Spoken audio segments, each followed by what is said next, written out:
जय हिंद दोस्त। सबसे इम्पोर्टेंट बिहार में इस समय निकल के साफ आ रहा है कि ईओयू जो होली के बाद फिर दोबारा जांच करना प्रारंभ करने वाली थी, उस पर रोक लगा दी गई।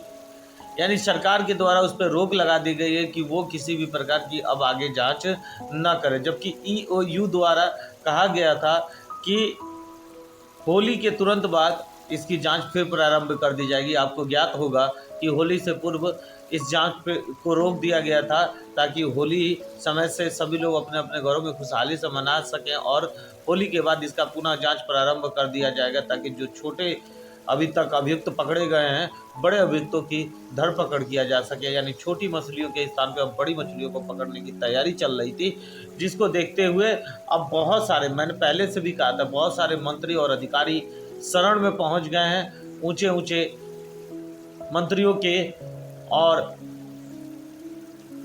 समझ ही सकते हैं बिहार के प्रसिद्ध व्यक्ति तक, कि इस भर्ती प्रक्रिया में जो जांच हो रही है टीआरई 1.0 और 2.0 में, उस पर रोक लगा दी जाए। दूसरा कि 86 अभियुक्तों को जमानत दे दी गई है, जिसमें 85 महिलाएं और एक विकलांग श्रेणी के व्यक्ति हैं, और इनको धारा 437 के अंतर्गत उनको छोड़ दिया गया है। और धारा 37 कहता है कि जो महिला, बच्चे और विकलांग हैं, दिव्यांग हैं, उनको जमानत दिया जा सकता है। उस नियम का फ़ायदा उठाते हुए इन लोगों को 85 महिलाओं और एक दिव्यांग को जमानत पे छोड़ दिया गया है। दूसरा चीज़, बड़ी मछलियों की अब धरपकड़ न होने के कारण बिहार राज्य में जो अच्छे कार्यों को करने में आर्थिक अपराध इकाई लगी हुई थी, अब वो सारी बातें दबी रह जाएगी।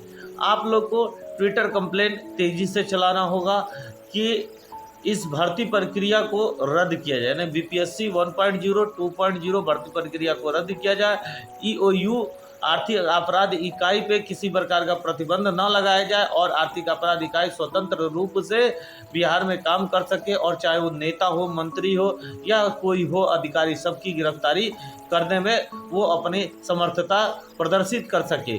उसके कार्यों में कोई भी अधिकारी, कोई भी कर्मचारी या कोई भी नेता या मुख्यमंत्री बाधा न बने। ये हम लोगों को ट्विटर कंप्लेन चलाना है, और लगातार सभी को ट्विटर कंप्लेन चलाते हुए अपनी मांगें रखनी है बिहार राज्य में कि जांच अधिक से अधिक हो पाए। जब तक हम लोग ट्विटर कंप्लेन की एक लड़ाई नहीं लड़ेंगे और वीडियो की लड़ाई नहीं लड़ेंगे, ये जांच पुनः नहीं प्रारंभ हो पाएगी, और हम लोगों को एक हार का मुंह देखना पड़ सकता है। जबकि अभी तक छोटी मछलियां सभी पकड़ में आ चुकी है, और बड़ी मछलियों का नाम भी बयान में दर्ज कराया है।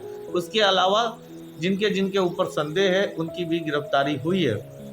जबकि बीपीएससी में 4 बार रिजल्ट जारी करने के बाद भी मेरिट लिस्ट के अंदर आने वाले लड़के बाहर कैसे हो गए, और बाहर आने वाले लड़के अंदर कैसे हो गए, इस प्रक्रिया को देखना और समझने की आवश्यकता है। अगर स्वतंत्र रूप से ईओयू यानी आर्थिक अपराध इकाई अगर कार्य करती है, तो 100% वो बड़ी बड़ी मछलियाँ भी चुनाव से पहले, यानी 19 तारीख से पहले गिरफ्तारी हो सकती है। 19 अप्रैल से पहले आप लोग को एक और ट्विटर कंप्लेन चलाना होगा कि बीपीएससी टीआरई 3.0 की जो भर्ती प्रक्रिया है उसको पुनः करा लिया जाए। यानी जब प्रथम चरण का चुनाव हो, उससे पहले ये पेपर हो जाना चाहिए। नहीं तो आप लोग इस देखिएगा, इसमें भी घोलमेल देखने को मिलेगा, क्योंकि आप लोग को अपने वीडियो के माध्यम से जो भी सूचनाएं दी जाती है, एकदम 100% वही सामने घटनाएं होते हुए आपको दिखती है।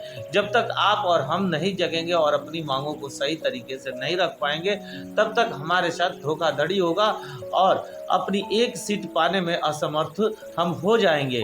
इसलिए हम सभी को एकजुट रहते हुए अपने ट्विटर कंप्लेन को चलाना है, और अपने जीत को तय करना है, और विश्वास रखना है कि अधिक से अधिक वीडियो शेयर करिए, कि अधिक से अधिक लड़के ट्विटर कंप्लेन में हम लोग के साथ आ सके। जय हिंद, जय भारत।